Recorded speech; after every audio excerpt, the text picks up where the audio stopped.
ईद तक पेट्रोल मुफ्त देने का ऐलान कर दिया गया।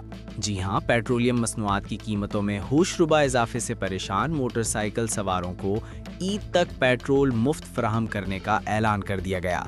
गवर्नर सिंध कामरान टैसूरी ने मोटरसाइकिल सवारों को ईद तक 3 लीटर पेट्रोल मुफ्त फराहम करने का ऐलान करते हुए कहा है कि कल या परसों अचानक शहर के किसी भी पंप पर जाऊंगा और उस वक्त पंप पर मौजूद मोटरसाइकिल सवारों को पेट्रोल भरवा कर देंगे।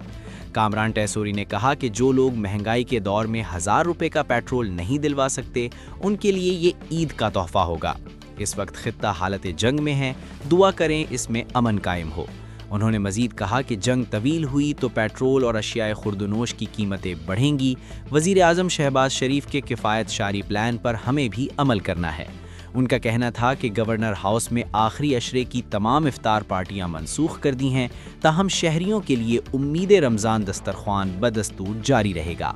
मैंने बतौर मेहमान अपनी तमाम इफ्तार मसरूफियात मनसूख कर दी हैं।